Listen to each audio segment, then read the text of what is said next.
تھی، بھائی گناہ کر رہا تھا، بھائی منع کر رہا تھا، چچا گناہ کر رہا تھا، بھتیجا منع کر رہا تھا۔ لہذا جن لوگوں نے یہ گناہ کیے ہیں وہ گھروں سے باہر نکلیں، اور جنہوں نے نہیں کیے ہیں وہ تلوار لیں۔ جو گناہگار ہیں وہ اپنی گردن کو سامنے کریں، پیش کریں، اور جنہوں نے گناہ نہیں کیے ہیں وہ چاہے بھائی ہو، بیٹا ہو، باپ ہو، اپنے ہاتھ سے تلوار لے کر ان کی گردنوں کو ماریں، اور جب ان کی گردنیں کٹ جائیں گی تو ان کی توبہ قبول ہو جائے گی۔ کتنا مشکل تھا، اور ایسا ہوا۔ انہوں نے کہا ٹھیک ہے، ہم تیار ہیں، جان جائے گی نا، مرنا تو ایسے بھی ہمیں ہے ایک دفعہ، مگر اللہ کے حکم سے اگر ہم اس طرح قتل ہو جائیں تو کم از کم جہنم سے تو ہم بچ ہی جائیں گے، اور ہماری توبہ قبول ہو جائے گی، اور ہماری بخشش ہو جائے گی۔ بعض روایات میں ہے ایک ہی دن میں 70,000 بنی اسرائیلی قتل ہوئے، یعنی ان کو قتل کیا گیا، اور خوشی خوشی سے یاد رکھو، یہ خوشی خوشی سے قتل ہونا یہ ایسے نہیں ہو سکتا ہے، یہ بڑا مشکل کام ہے۔ جو لوگ ایسا قتل ہوتے ہیں تو چونکہ اللہ نے فرمایا ہے کہ مومن کو اس کے مرنے سے پہلے اس کو جنت میں اس کا مقام دکھا دیا جاتا ہے، یہ تمہارا مقام ہے۔ جب موسیٰ علیہ السلام اور فرعون کا مقابلہ ہوا، اور فرعون نے اپنے جادوگروں کو بلایا، اور جب موسیٰ علیہ السلام نے عصا پھینکا اور اس عصا اژدہا بن گیا اور ان جادوگروں کے جادو کو کھا گیا، تو جادوگر ان پر ایمان لے آئے۔ فرعون بہت ناراض ہوا اور کہنے لگا کہ میں تو تم لوگوں کو اس کے مقابلے کے لیے لایا تھا، تم نے الٹا اس پر ایمان لے آئے۔ کیا تمہیں معلوم نہیں کہ میری کیسی سزا ہے؟ انہوں نے کہا ہاں، ہمیں معلوم ہے کہ تم کیسی سزا دیتے ہو۔ تم پہلے ایک ہاتھ کاٹتے ہو، پھر ایک ٹانگ کاٹتے ہو الٹی، پھر دوسرا ہاتھ کاٹتے ہو، پھر دوسری ٹانگ کاٹتے ہو، پھر اس طرح اذیتیں دے کر مارتے ہو۔ تو کہا تمہیں اس سے ڈر نہیں لگتا؟ انہوں نے کہا کہ نہیں، ہمیں اس سے ڈر نہیں لگتا، ہمیں وہ تکلیف منظور ہے، کیونکہ ہم نے جان لیا کہ موسیٰ علیہ السلام اللہ کے سچے نبی ہیں، اور ہم نے جنت میں اپنے اس مقام کو دیکھ لیا ہے جہاں ہم نے جانا ہے۔ لہٰذا تم جتنی چاہو ہمیں تکلیفیں دے دو، لیکن ہم ایمان لے آئے ہیں۔ میرے عزیز دوستو، لیکن میرے آقا کی امت کے لیے اللہ نے کتنی آسانی رکھی کہ فرمایا کہ تمہاری توبہ کے لیے شرط نہیں، تم اپنا گناہ کسی کو بتاؤ بھی مت، میں ستار ہوں، ستر ڈھکنے والا۔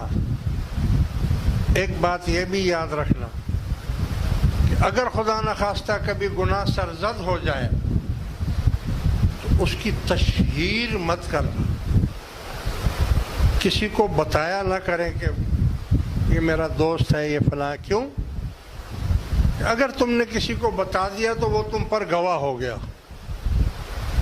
تم اپنے اوپر کسی کو گواہ مت بناؤ، کیونکہ گواہ اللہ ہے، اللہ خود گواہ ہے، لیکن اس کے ساتھ ساتھ وہ ستار بھی ہے، یعنی ڈھکنے والا، چھپانے والا، ستر پوشی کرنے والا.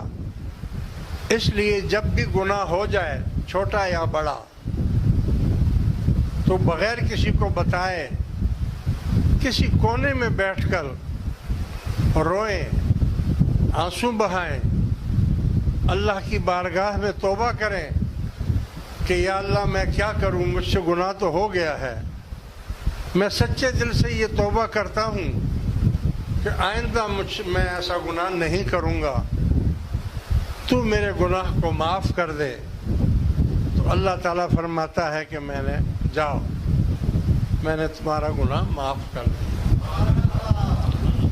عزیز دوستو، کتنی آسانی ہو گئی ہے ہماری امت کے لیے.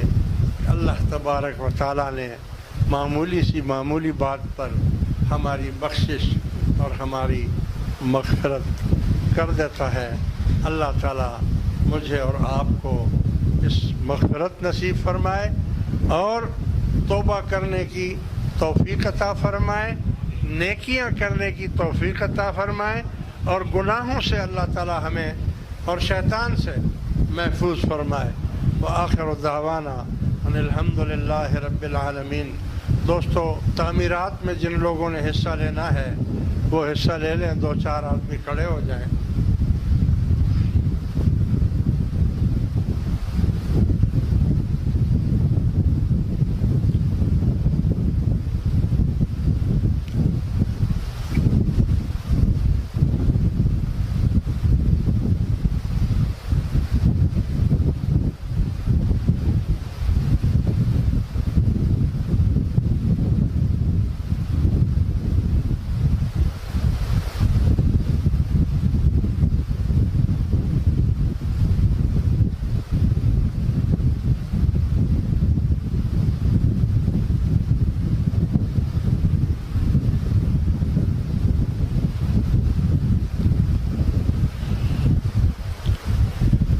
اس کے علاوہ جیسا کہ آپ کو معلوم ہے کہ ذکر شریف کی اجازت بھی ہم جمعے کے دن ہی دیتے ہیں. تو جو دوست نئے آئے ہوں اور وہ ہماری اس جماعت میں شامل ہونا چاہتے ہوں، بیعت ہونا چاہتے ہیں، طالب بننا چاہتے ہیں، اللہ اللہ کرنے کا طریقہ سیکھنا چاہتے ہیں، وہ اپنا ہاتھ اوپر کریں تاکہ میں ان کو ذکر کی اجازت دے دوں.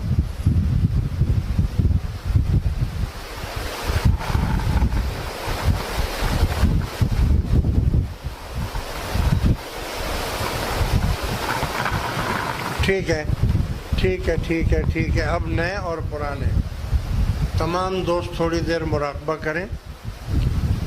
آپ کے سینے میں بائیں طرف قلب ہوتا ہے، دل. اپنے اپنے قلب کی طرف دھیان کر کے بیٹھیں تاکہ میں توجہ کروں.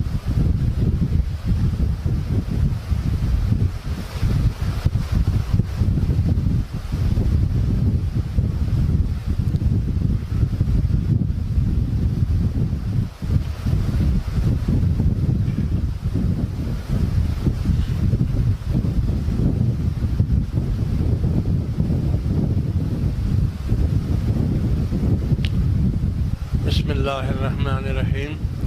پڑھیے لا الہ الا اللہ لا الہ